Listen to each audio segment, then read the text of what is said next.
Welcome to Science with Soul.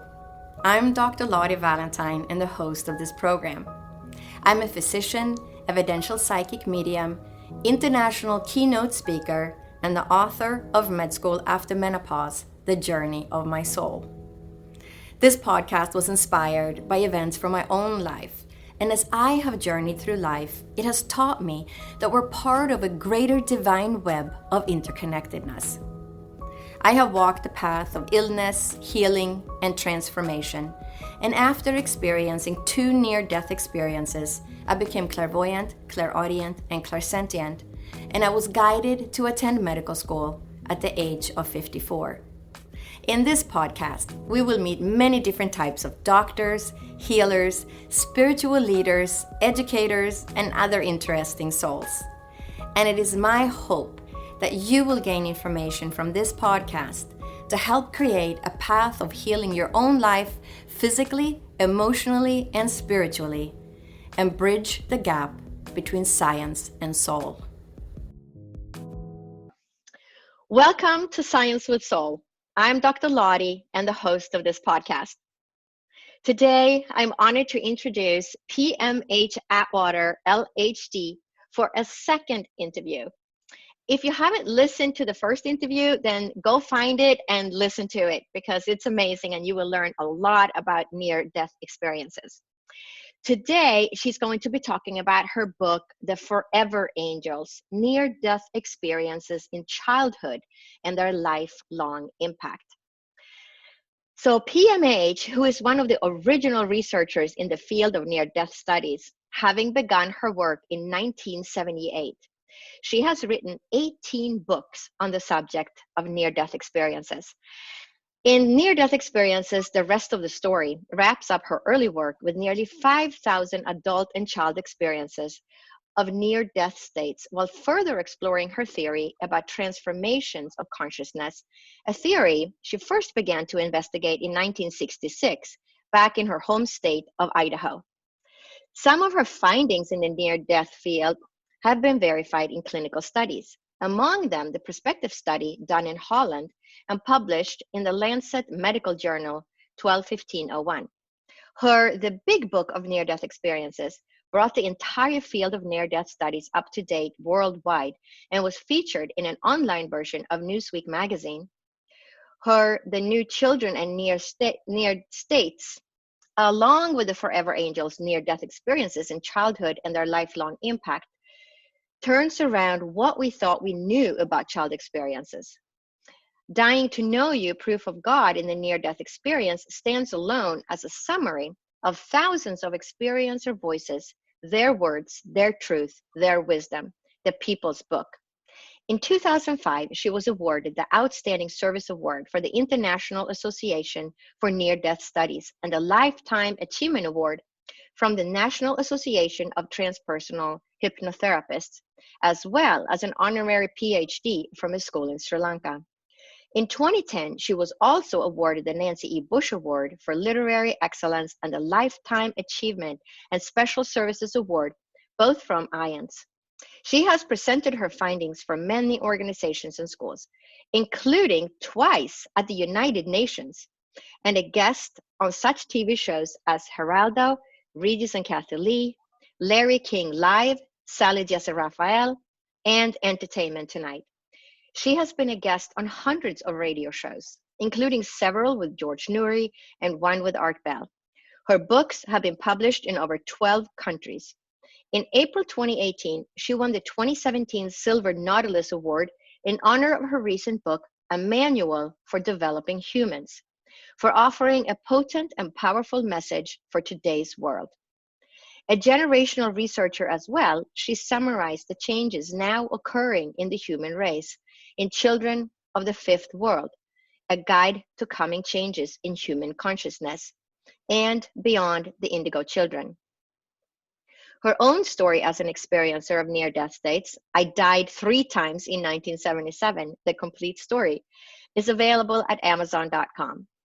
She became a researcher in the field of near-death studies because of what she was told to do during her 3rd NDE by a voice she came to call the voice like none other. That voice also told her to write 3 specific books. The first was not named, but it could have been Coming Back to Life. The second is Future Memory, and the third, A Manual for Developing Humans, which she recently won the Silver Nautilus Award. A prayer chaplain, visionary counselor, wife, mother, grandmother, great-grandmother. Her website is filled with many services and features, among them the marketplace, where near-death experiences and those like them can promote their products and services without charge. Her monthly newsletters are free, and you can sign up at www.pmhatwater.com. Welcome, P.M.H. I'm so delighted to have you back on the show. And I can't wait for you to share the information about your book, The Forever Angels, Near-Death Experiences in Childhood and Their Lifelong Impact. Can you tell us what led you to write that book? Well, I got a little angry. And the reason I got angry was back in the 90s. I was researching children then. Now, that was my first big research project with children. It was in the 90s. And that produced the book, The New Children and Near-Death Experiences. And I found a lot of anomalies, things that just didn't make sense. Didn't make sense to me, and I was beginning to wonder, did I make a mistake? Did I overlook something? What's really going on here? So I tried for years to get other researchers to use their protocol and do the same thing. And I couldn't interest a single person. Can you believe that? Not a Wow. single person. And that's why I got a little angry, and I decided, well, if you're not going to do it, I am. So I did it again. Only this time I did it a little differently. With the first group, I was researching mostly young people. The youngest was 4 years old. From then on up into, young adults. And, people looking forward in life. This time, I went after the same type of experiencer. Someone who had had their experience between birth and the age of 5 and who could verify it, but who were now in their 50s, 60s, 70s, and 80s.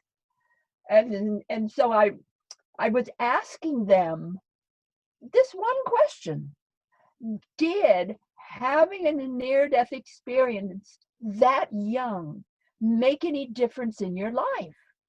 If it did, tell me about it. Well, I just got flooded with cases, and believe it or not, they were all verified, even those in their 80s.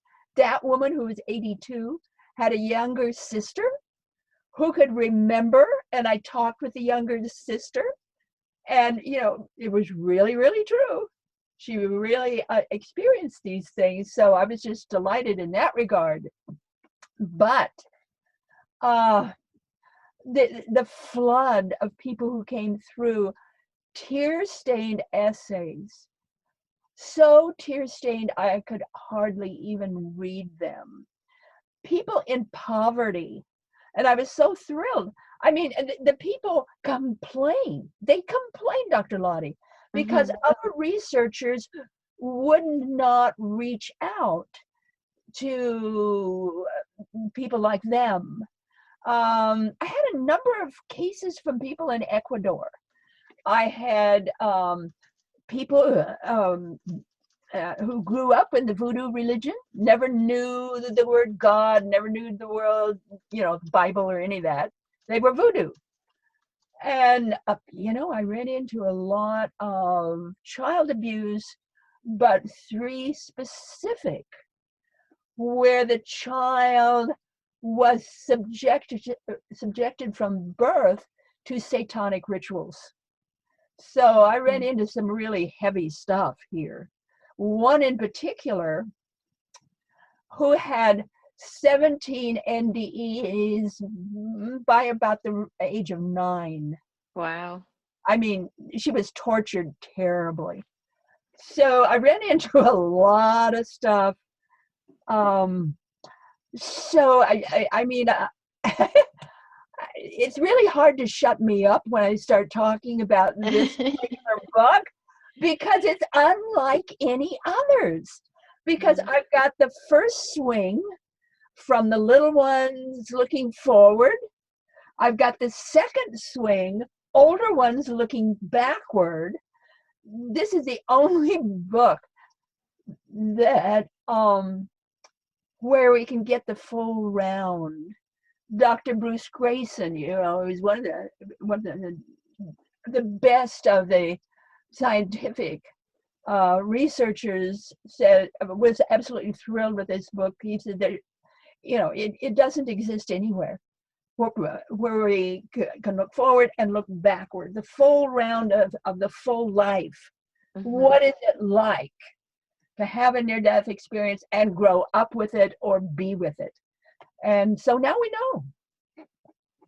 What were the things that you found that were life-changing, or how they lived differently? Well, first of all, let me say, these children have no before. Uh-huh.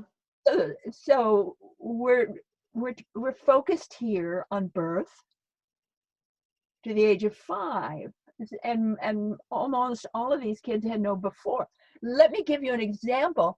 One of those in my research base had her near-death experience inside the womb as she was being born, while her mother was trying to commit suicide.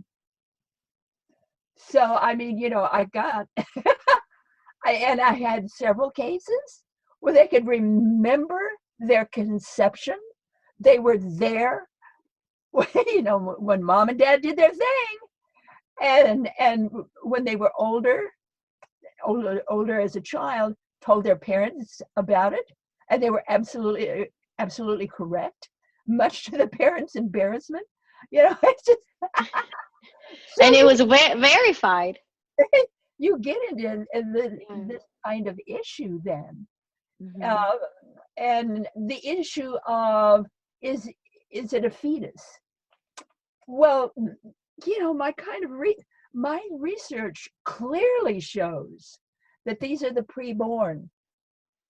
And forget the word fetus. Don't use the word fetus. It doesn't even apply. That baby or the preborn, or they hear, they see, they remember, and they know. And it's just, the book is going to blow you away what these kids pick up and what they see.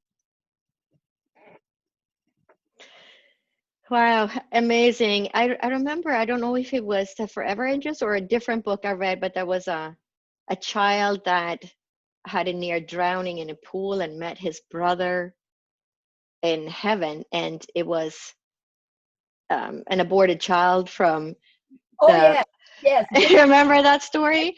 And then Jimmy John. You know, let's just focus on that for just a minute. This is in northern Utah. Okay. So they're a good Mormon family. And it's a backyard swimming pool. They only had one child. Mom is in her late 20s. Dad is in his early 30s. The child drowns in the backyard pool. The child is maybe, I don't know, 4 or 5, something like that. And, you know, good Mormon neighborhood. They call for the EMT crews, but the whole neighborhood turns out and comes there to help. So you've got a large crowd. They get the boy out of the water, you know, they're pumping him, they get the water out of his lungs. And the first thing he says, and his mother is looking at him, and she's so relieved, you know, a precious son. And so he looks at mom, and he's very excited. And he says, Mom, I met my little brother. And he told me all about when you had him pulled from your tummy when you were 13 or 13, 14, something like that. And you know, the mother never told anybody about the abortion. Nobody. Nobody knew. That was her secret. But she wasn't affected by that at all. She didn't, I mean, she wasn't haunted by that in any way. So it was a shock to her. It was a shock to her husband and everybody else. So little Jimmy John was just thrilled. He was so happy that he had a little, a baby brother to talk to. But Mom and Dad became very, very upset. And unfortunately, it resulted in a divorce. Mom had a nervous breakdown and Dad divorced. But, you know, sometimes these incredibly beautiful stories lead to not so nice after effects, difficult after effects. Mm-hmm. But you know, when we're talking about children, this idea of know before, because they don't have that. So they're dealing with the issue differently. They're seeing it differently. And when we're looking not only at the experience, but how to handle it, the average adult takes about 7 to 10 years to integrate their experience. The average child, though, takes about 20 to 40. And that's because children do not integrate. They compensate. So it's a very different trajectory. It affects children very different. You know, I had all kinds of cases: abuse issues, drownings, birth issues, high fever. But you know, after a child has had an experience like this, a young child will think differently than anybody else in the family. I mean, you know, 9 chances out of 10, the child's going to see right through the parents, the siblings, the school teachers, the school kids. They often take out of body trips. They'll see things very, very differently. You know, when they get into the school system, it's like, wow, because they know more than the teacher does. Most of them do. They know more than all the kids do. So they're subject to bullying. They're subject to, you know, a lot of that kind of stuff. And they can really have a rough time in school, or in most cases, they're just bored out of their tree. It's like, you know, typical of children who have a near-death experience. They have heightened senses afterward. They have a vivid imagination. They have intellectual curiosity and drive. They're highly psychic and intuitive, but they're very lonely. They just don't blend. They have a higher IQ. They have deep capacity to care. You know, very empathetic. Great potential for the ethical path, aware of future moments. You know, things future become very real to them in the now. Strongly independent, even if shy, and they have a non-linear development. Let me just talk about 3 cases here, and then let's talk about this non-linear development and what they face in school, because this is so important. The cases I was talking about, this one is Penny. And Penny had a womb experience. That is to say, she's still in the womb. And so she's talking about being in the womb, what she hears, what she sees. And her mother was a smoker. And so the Penny in the womb, she would get very excited when she would pick up that her mother was going to smoke. She would pick up those feelings that the mother had when she wanted to smoke, and she would become very anxious because she absolutely knew what that meant, that the bad taste was coming, and soon she would feel high. And she didn't like that at all. She didn't like her mother smoking. Terrible. And it's the same way with mothers who are drinking and alcohol. Kids in the womb don't like that. They don't like that at all. Let me do another one, a rape victim. This is a 2-year-old. She's called Alma. And she's raped continuously by the family's best friend, or a friend that would come to visit, a great big guy. He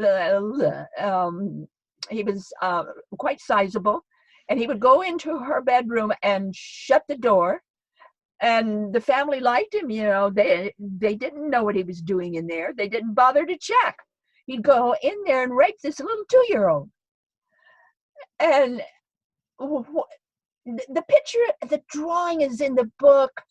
If you please look at the picture she drew, because she's drawing that she leaves her body and she goes up above near the ceiling and she watches what's going on. What's important here, I believe, is that when any child is hurt or terrified or something is going on, they will invariably leave their body. They will invariably go up on the ceiling or high up and look down and see what's going on. That's not what I would call an out-of-body experience. That's what I would call defense mechanism. It's a defense mechanism children have. If they're threatened, if they're terrified, if they're scared, they will invariably leave their body and then look back. I think this is important for all of us to know. That is a defense mechanism. Forget about being psychic. They're doing that to save themselves and to save their personality, to save their soul, to save their mind. And another one is this one about, it's a black light experience. I want everybody to know that children often have black light experiences, black light or dark light. Adults can too, but with adults, they usually don't talk about it that much, but children do. And with child experiencers, you have the 3 lights. You have that bright or white light. You have the dark or black light. It's often seen with purple tinges to it.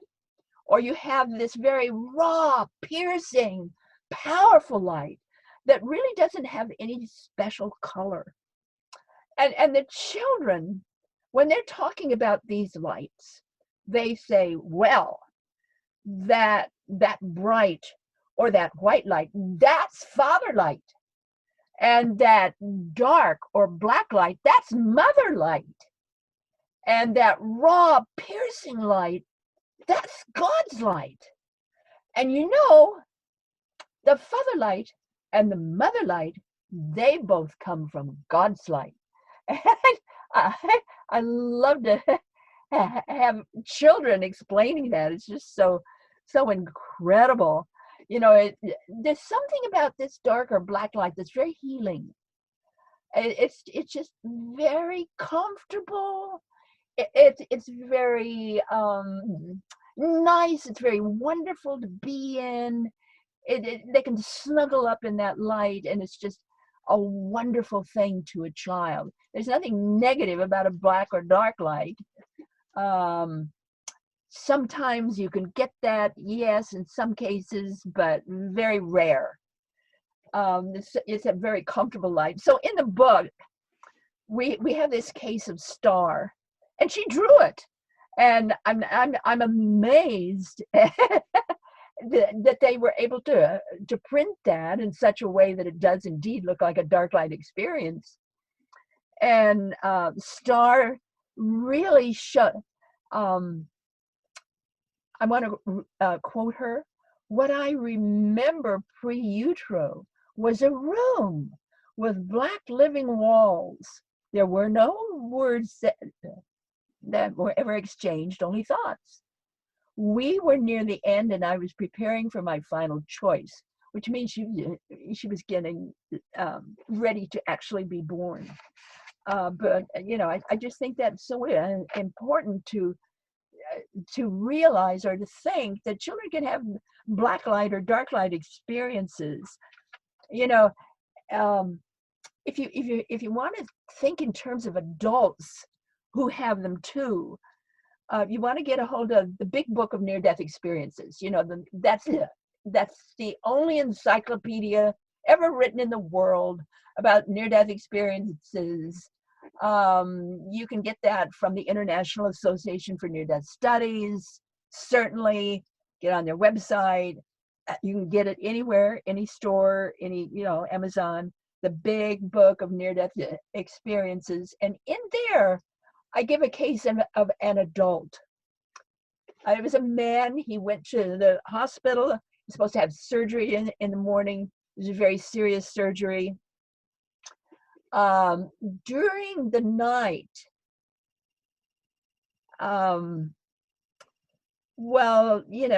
as he was laying in the hospital bed, he saw this black light come out of the wall. It literally came out of the wall and just covered him totally, just completely covered him like a cocoon. And he just couldn't imagine that, but he wanted to sleep. So he slept in that black light. And the next morning, the doctors could not find the condition at all. He did not have to have surgery. He was sent home all because of that black light. There's something very healing and precious and wonderful about black light experiences for a child or an adult. But when we get into the after effects, that's where we get into really fun stuff and funny stuff because of these children. Most of them, at least in my research base, and I want to say here, this is 397 people. This is a major study. Most of them were abstracting by the first grade. When I say abstracting, these kids were able to be subjective and look forward and understand things from higher levels. Even when they were 2 years old, 3 years old, some of them had library cards by then, going back to the days when we actually had library cards. Let me give you a case in point about a child who began to abstract. This is a first grader, so he's 6, maybe not quite 6. He drowns about halfway through the school year, and when he's old enough to go back to school, he's reading Greek mythology and understands it. Now stop for a minute. First grade. What are they reading in the first grade? See, Spot, Run, Dick and Jane. This kid is reading Greek mythology and understands it. And then he went up to his teacher and he said, "Why was the book Robinson Crusoe ever written?" Tilt. Love it. Tilt. Woo-hoo-hoo. What are you going to do with this kid? So she had to pull him out of school. put him in a special learner. Another big one is synesthesia. Yeah, I'll talk about synesthesia now. Synesthesia is an elaboration of the limbic system in the brain. So it has to do with our senses. And so there's a change in sensory, how we pick up things with our senses. So this is Penelope, and she has blended or multiple senses, and so with her, she dances with numbers in her mind, and in the dancing that she does, she's able to figure out complex math. She's able to do all kinds of math, and the way she's doing it is she's dancing in circles with numbers not only in her mind but in her eyesight. This is what she sees. Let me give you another example of synesthesia, and I'm going to use myself here. I wasn't I'm not a near-death experiencer at birth. My near-death experiences happened in adulthood, but I was born with it. So I was the only kid in the first grade who had synesthesia. So that means I was the only kid in the first grade who could smell color, who could see. I could see and dance with numbers and all kinds of different things. And my teacher was horrified, and she sent me to the principal. What's the matter with this kid? She's lying. She smells color, she sees numbers, she sees music, she hears numbers. And the principal called my mother 3 times to get me kicked out of school. Fortunately, my mother sort of held her ground. Thank you, Mom. Would not allow me to be kicked out of the first grade. But I had to spend most of the first grade on a tall stool in front of the class, wearing a tall cone-shaped hat that said dunce on it, as an example of a bad child who told lies. So I was one of those kids, and fortunately for me, it made me angry. It didn't, floor me. It made me angry, and I just decided, well, all adults are stupid, and I'm never going to be an adult when I grow up. I was just so angry at these dumb people because I was telling the truth. Well, how's a kid going to know? I mean, if you have blended or sensory or enlarged or different senses, how are you going to know that? So it can be really difficult with kids. So they're dealing with. I want to just sort of take a breath here. I want to take a breath here before I get into percentages and numbers,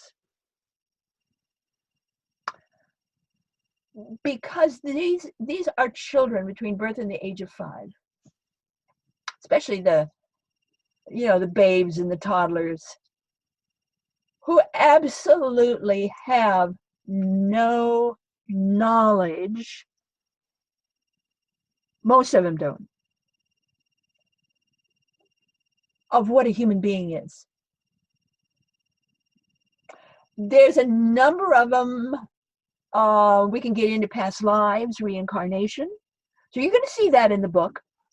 The Forever Angels. They even drew some pictures, and they could remember past lives. But the majority looked at it very differently, and I think I would at least offer this to all of us, how they regard things. They look at life as a life stream, an ongoing stream. And it'll dip once in a while. Whenever it dips, that's a life. And then it comes back to the stream. Then it might dip again a little over here. That's another life. It comes back to the stream. In other words, what's important, what life is, what real life is the life continuum.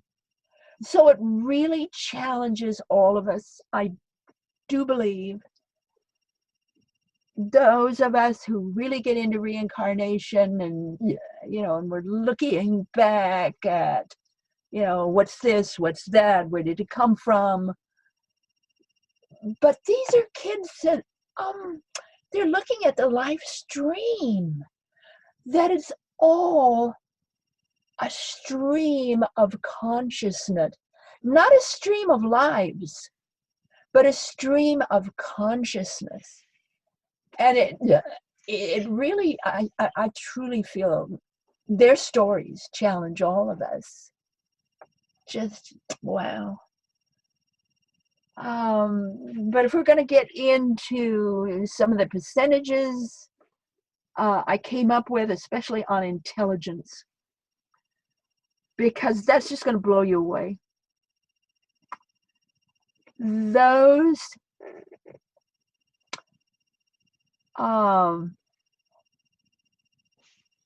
in my first study, it was from birth to the age of 15. I had hardly any teenagers at all or tweens that participated in that study. The oldest were 7 years old. So most of them were birth to the age of 5, maybe 6. So in that group, now we're talking 397 people. In that group, 48% were scoring between 150 to 160 when they were old enough to take standard IQ tests. School teachers will say, well, genius is maybe 132, maybe 140. These are 48% of these kids were scoring between 150 to 160. Now, those under the age of 6, so we're going to take out any older kids at all, it's 81%. If you get birth to 15 months, especially if they had a dark light experience instead of a bright or white light experience, their scores begin at 180 and above.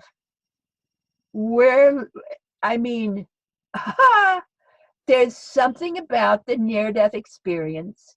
I have a theory about this, and I can't prove this, but it's what I've seen again and again and again. Yeah, the younger the child, the more you see this, and it's almost as if I call a near-death experience a power punch. It really just hits you like a power punch. And so you've got this power punch happening to little bitty kids, babes and toddlers, when the brain is just beginning to lay down all the circuitry.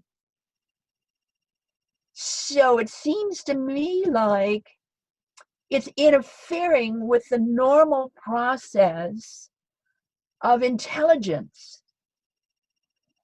So what you see afterward, and you see it with adults too. Changes in brain function and brain chemistry. I'm just sure it's happening more with little kids. You get that bigger jump, and it makes a lot of sense to me, because with that bigger jump in intelligence, they're not interested in what normally interests, like for instance an adult experiencer. They're not interested in before and after. They want to know what a human being is. They want to know about science. They want to know about history. You get into my chapter on historical cases. Most of those kids got into science or some form of science because they want to know about the world. They want to know about what makes people tick, what makes the world tick, how things go. And so, the average adult is more interested in emotional feelings and, the family and this kind of thing. The average kid doesn't they don't care less, what? They want to get into why we make paper the way we do. And one of those people is in that historical cases where he got into how we get at pulp and trees. And he came up with a different way of doing that is easier, quicker, less expensive, that got a big award. And and all of that was revealed to him during his near-death experience. Don't you love it? Wow. Then afterward, he had it all, how to do it. And you'll love this. And he waited until he could get a doctorate to prove what he knew as a child experiencer. Wow. He went and got that doctorate so he could prove it, because he now has a doctorate. People can't argue with him. But he said, I got all of that information from my near-death experience. I didn't get it from getting a doctorate. So I love that. And so, these kids, one thing I want to mention here, 90%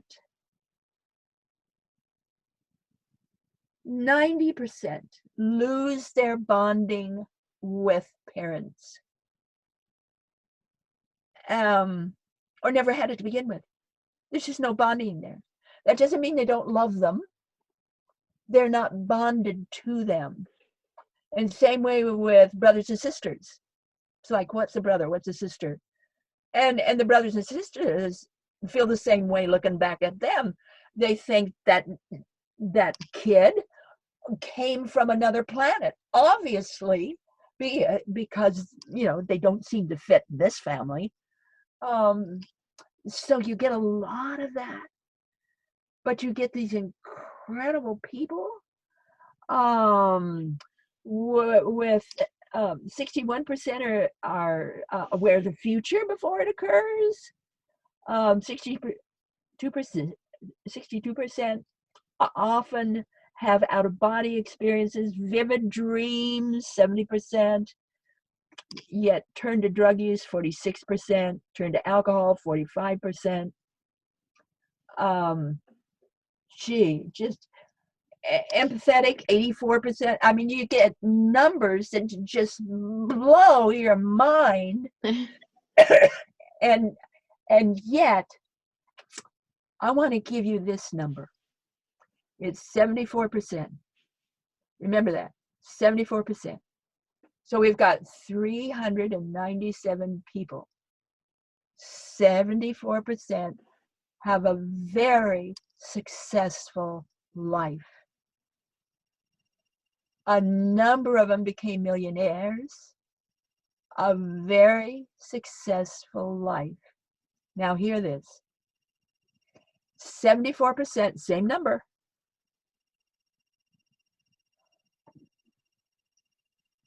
Either want to commit suicide or have suicide ideation. How can we have successful people who want to commit suicide? This is a big biggie. And I want to talk about this. 34% of these people were positive about their near-death experience. 61% were negative. Hear that, were negative. Why were they negative? Because growing up and finding their place in life was just too difficult. Let me go further and deeper into that. We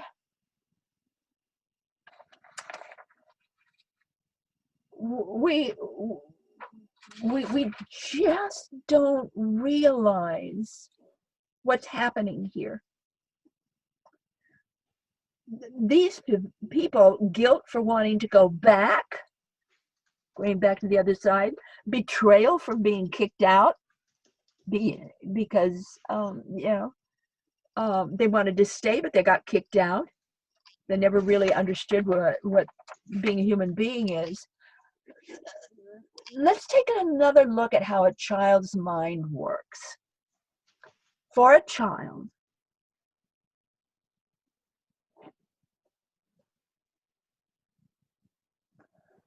suicide is not a big deal. The average child will look at this big beautiful world they were in, this wonderful life continuum, this incredible place, and then they have to leave it. For whatever reason, they leave it, and they're now breathing. In this wonderful place, they were not breathing. Now that they've left this wonderful place, they're now breathing.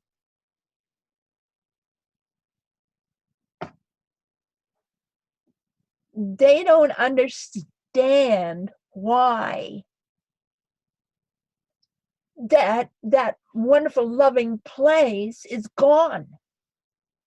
For a child, they'll do this wake up, like whoops, I was in that beautiful place, but I was there when I wasn't breathing. Now that I'm breathing in again, I'm not there anymore. Aha! The way to get back is to stop my breathing. So they don't feel guilt about that. There's no problem with that. That to them is perfect logic to go back. To commit suicide, to go back. Now, in the New Children and Near-Death Experiences, in the back of that book is a large resource section where I give lots of how-tos, how to handle this. And the biggest one of all that is so simple teach these children how to do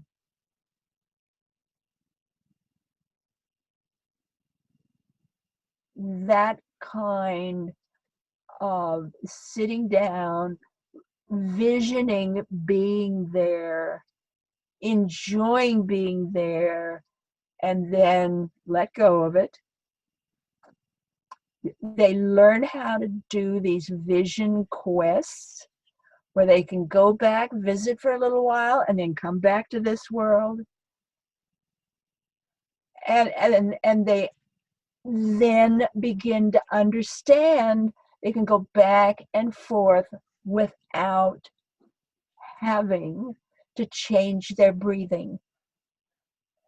They're still breathing both ways.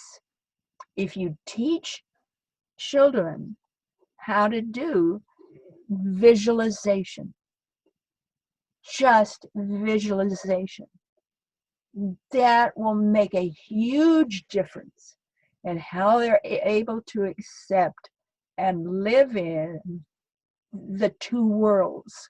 And eventually the two worlds will become one world, and they'll be able to integrate back into this one. You know, teach them, show them that they don't want to stay there. They just want to visit and then come back, because this life, this is where they're to do the work. You know, this is where they're doing their learning and growing. They want to stay here.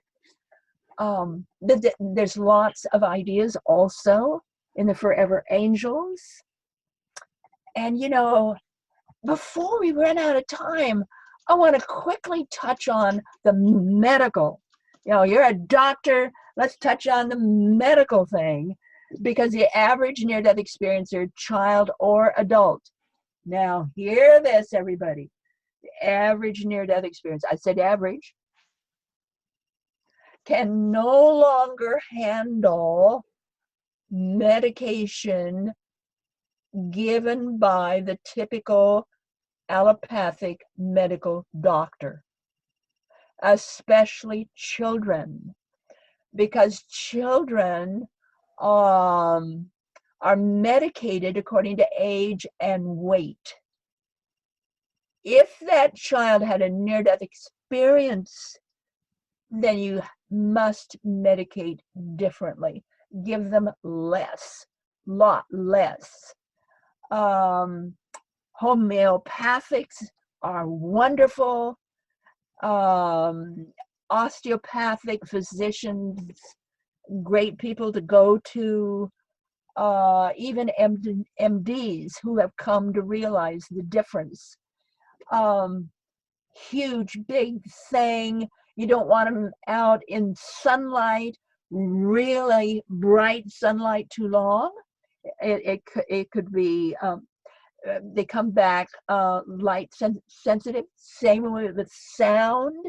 You know, you don't want those really loud sounds, because they're sound sensitive as well. So you want to be a little bit careful there. I want to give just an example here of an adult who had a near-death experience. I think she was 6, maybe 7, 5, 6, 7. I forget exactly what age. She was on the Jersey Shore. She went out too far. She drowned, and a nearby bather ran out real fast, grabbed her, was able to save her from drowning. She did drown, but, you know, able to bring her back. So she's now a full-grown woman. She's in her 40s. She has a medical condition. She's rushed to Johns Hopkins Hospital. And God bless the man, the doctor who received her in the workup. He asked her if she'd ever had a near-death experience. All doctors need to ask their patients in their workup, have you ever had a near-death experience? She had. She told him. right away, he reduced her medication to less than a child would get. She recovered and went home the next day. Please hear this. And I know you do this, Dr. Lottie, yourself. The average near-death experiencer cannot handle typical medications. Thank you. Very true. I've been there myself and still am. That is a very important for physicians to know, and I wish it could be part of regular medical school training to bring awareness, to this, because it's a very important topic. As we're talking about children, can you just talk a little bit about your Animal Lights book? Oh, yes. These kids come back and they're talking about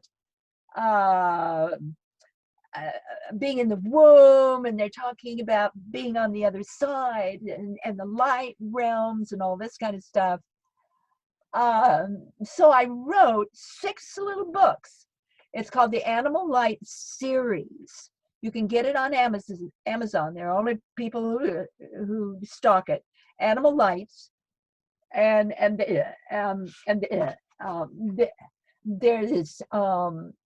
there's 6 different baby animals, and the purpose is